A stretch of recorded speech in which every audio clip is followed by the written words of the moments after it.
É tudo verdade. O último capítulo de One Piece revelou que Shanks tem um irmão gêmeo que lidera uma das organizações mais desprezíveis e cruéis do mangá. Ou seja, sim, é um irmão gêmeo do mal. Porém, nós, seres humanos, somos eternamente prisioneiros do momento. Presos no presente, muitas vezes cegos pela luz que, se administrada em excesso, pode até queimar sua retina.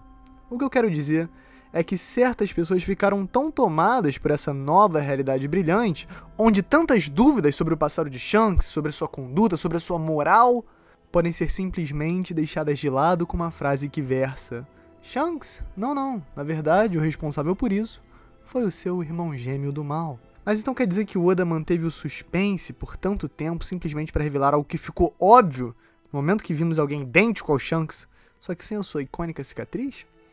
Talvez, somente talvez, as coisas em One Piece não sejam tão simples assim. E até mesmo Shanks e Shamrock não sejam caricaturas de uma novela mexicana, como tão apressadamente alguns podem julgar, sem observar mais a fundo.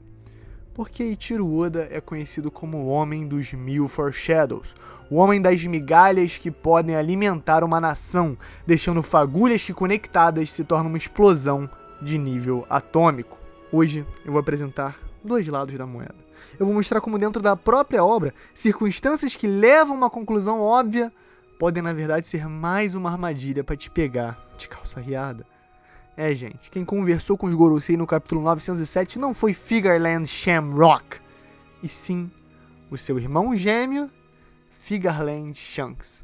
Isso faz todo sentido. Fala galera, Chapéu aqui, eu sou o Derek, e, sinceramente, talvez essa seja a minha última chance de provar que Shanks não é um personagem tão simples assim, e que tem coisas ainda não reveladas sobre ele que o Oda pode estar deixando guardada no bolso pra no momento que a gente virar as costas, pau, bater na nossa cara e deixar a gente em choque. Mas não aqui no canal Chapéu de Palha. Então já deixa o like, já se inscreve e simbora. Alanzito, chama lá a vinheta.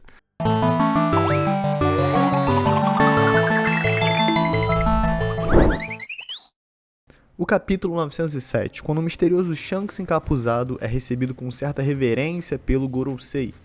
Mas depois de mais de 200 capítulos, temos um novo paradigma que muda completamente a leitura dessa cena. Enquanto antes tínhamos simplesmente Shanks, o ruivo, Yonkou, ídolo de Luffy, pirata lendário, agora nós temos duas figuras distintas, com ideologias e representações na obra que parecem ser completamente opostas. Porém, de alguma maneira, pela magia da estética, podem ocupar o mesmo lugar e agir da mesma maneira para a loucura do leitor. Com a confirmação da posição de comandante, e não comandante supremo, como seu pai era, dos Cavaleiros Sagrados, Figureland Shamrock nos fez chegar a diversas conclusões inéditas sobre o passado de One Piece. E para deixar bem claro, isso faz muito sentido. Desde que pela primeira vez foi revelada a silhueta dos Cavaleiros Sagrados com Dragon, estranhamente lembrando a silhueta do próprio Shanks, o jogo do Gêmeo do Mal foi aberto. E aparentemente se tornou o bilhete premiado. Seguindo a navalha de Occam, que dita que a explicação mais simples sempre é preferível a ideias mais complexas e mirabolantes, podemos dar certeza que a figura conversando com os Gorosei é Figureland Shamrock. Ele aparece encapuzado, escondendo a falta de cicatriz no lado esquerdo do rosto, que é tão clara em Shanks.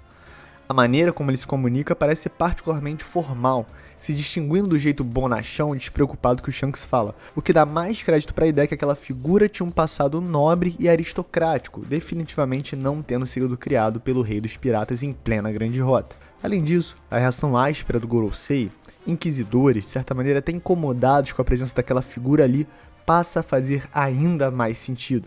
Se antes a ideia era da estranheza de estar perante um dos Yonkous do mundo de One Piece em pleno castelo real do governo mundial, na casa de Mu, agora podemos ter ainda mais confiança em uma outra interpretação. Figureland Shamrock é filho de Figureland Garlin, alguém que não é bem quisto pelos figurões do governo mundial. Eu digo isso porque no capítulo 1125, logo após a morte de Jay Garcia Saturno e a promoção de Garlin, Oda ilustra uma cena de tensão e descrença dos antigos anciões perante seus novos colegas de trabalho. Com a chegada pomposa, falando de maneira autoritária e direta, o pai de Shanks e Shonks consegue ofender e ao mesmo tempo impor a sua presença perante criaturas que ocupam o mesmo cargo há provavelmente séculos e séculos. Mas se no 1125, com a sua promoção ao Gorosei, existe essa tensão, como seria a relação entre o comandante supremo dos Cavaleiros Sagrados e seus novos colegas antes disso? Quais seriam as mágoas, as rusgas que levariam a esse tratamento? Isso explicaria então como recebem o falso Shanks, Shamrock, Shonks, no capítulo 907? A verdade é que sim. Como Shamrock teria chegado para a reunião como um comandante, ou seja, abaixo hierarquicamente do próprio Garlin, que nitidamente precisava mostrar a máxima reverência e respeito ao Conselho de Anciões, é normal que a reação deles fosse extremamente incomodada e ríspida com a presença do filhote do Garlin. Mercúrio ou Arcori diz na lata que em sua posição atual, a figura encapuzada não estaria em condições de influenciar a política mundial. Uma frase que por si só parece encaixar muito mais com Shamrock que Shanks, que claro, como Yonkou, tem uma posição unicamente privilegiada para afetar a política do mundo.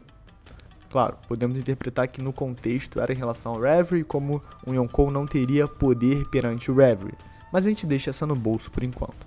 Além disso, a figura fala sobre um certo pirata. De Luffy a Barba Negra, muitos nomes foram especulados, mas agora, sabendo que Loki navegou por 8 anos após matar o Rei Harold e supostamente comer a fruta do Deus do Sol 14 anos no passado, sabendo que ele foi capturado por Shanks e sabendo que ele tem uma recompensa especial de mais de 2 bilhões de berries expedida pelo governo mundial, simplesmente faz bastante sentido que esse certo pirata seja o Loki. Até porque o grande projeto de Svigarland parece ser a conquista da Terra dos Gigantes, oficialmente os afiliando e subjugando ao governo mundial. Garlin já tem um histórico de décadas, bem exemplificado no flashback de God Valley, de alguém que invade e usa sua força para tomar territórios de influência para sua causa. Considerando o exército gigante, a riqueza, a tecnologia e a proximidade com o reino antigo, Elbaf certamente seria a cereja do bolo. Então tudo se encaixa automaticamente para o enredo de Shamrock indo conversar com os Gorosei sobre Loki, porque essa seria a sua próxima missão. Garlin já vislumbrava a oportunidade de tomar Elbaf para si, ele só precisava de um deslize do Jay Garcia e tudo poderia entrar em ação. Mas será que é realmente só isso? A primeira coisa que me deixou mais impressionado foi o pelo facial do suposto Shanks no capítulo 907. Mesmo escondendo a falta de cicatriz pelo suspense, a cara idêntica ao Ruivo, praticamente o mesmíssimo cavanhaque, me deixou encucado. Como um cavaleiro sagrado, aristocrático, gêmeo, tem a mesma exata cara do Yonkou, um dos piratas e feições mais famosas de todo o mundo de One Piece. E mesmo assim ele tem a coragem de colocar o exato mesmo cavanhaque.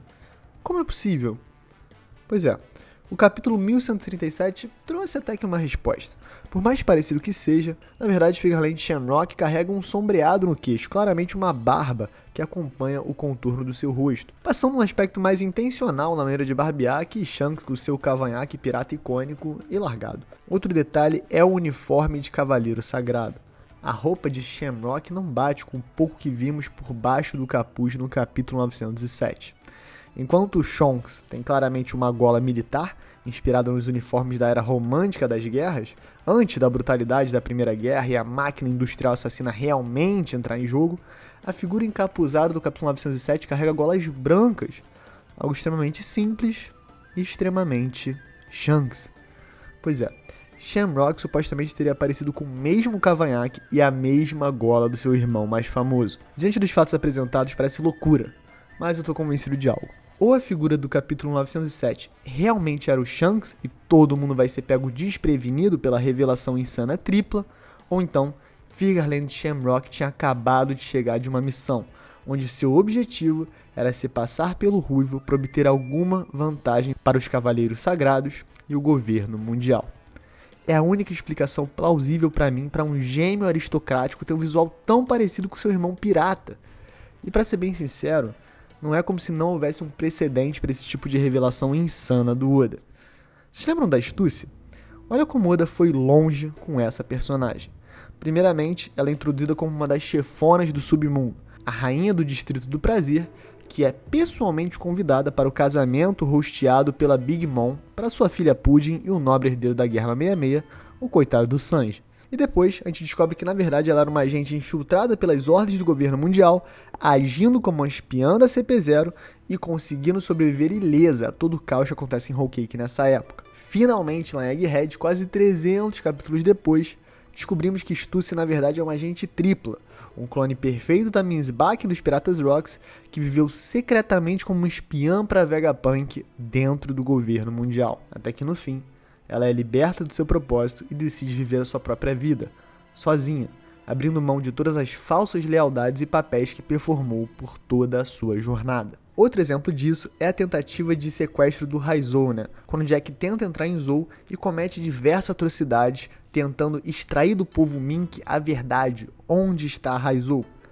Depois de vários e vários capítulos de tortura, dor, sangue, violência, morte, gases tóxicos sendo usados, muito drama, a gente fica lendo e falando assim, cara, sai daí, o Raizou não tá aí, para de matar esses Minks, para de ser tão cruel, eles estão claramente falando a verdade, o Raizou não tá aí. Até que finalmente, com a chegada do Chapéu de Palha, nós descobrimos que Raizou está vivo. Olha que quebra de expectativa insana do Oda, que passa por vários momentos de tortura, faz o leitor se sentir péssimo, até que revela o propósito puro e leal do povo Mink. Ou seja, em One Piece, uma quebra completa de expectativas não é tão raro assim. Se de alguma maneira o Oda fosse pelo caminho mais direto, depois de todo esse esforço para revelar Shamrock, no 907 ainda fosse o Shanks conversando com os Gorosei, seria simplesmente Oda gênio.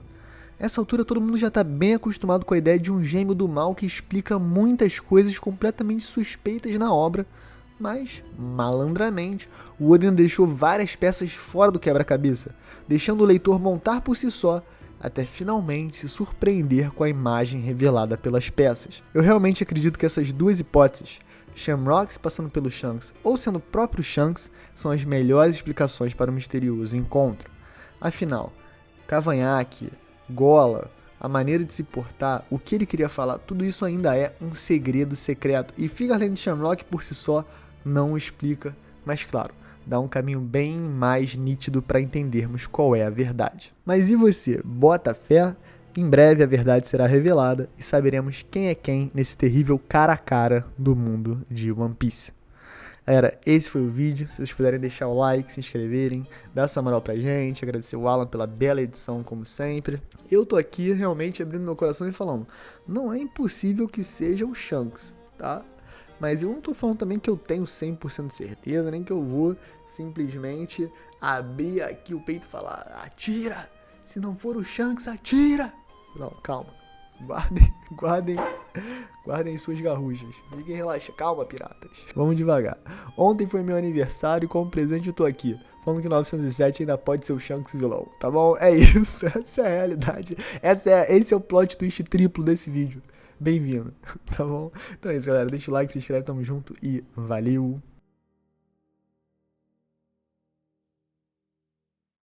Pode, palha secreto, meu leicão ganhou ontem, entendeu?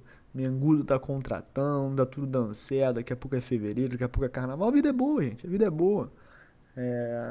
Foi muito legal, muitos parabéns maneiros, quero só agradecer a todo mundo aqui também do canal. É muito bom fazer aniversário nessa época, porque é junto do Lipe, o Lipe faz 25, eu faço 27, então... Eu acho sempre muito divertido, porque quando a gente vem pro canal, a gente traz junto ao mesmo tempo. É uma comemoração, porque daqui a pouquinho o canal também faz 10 anos, gente. Acreditem se quiser, o primeiro vídeo de 2015. E não é também como se a gente tivesse feito em 2015 uma vez e voltado em 2020. Na verdade, a gente tem aí mais de 5 anos de conteúdo pré-pandemia, completamente sus. Mas assim, que eu tenho muito orgulho e alegria. Então é isso, galera. Obrigado por estarem aí comigo. Tamo junto, beijo, queijo e valeu!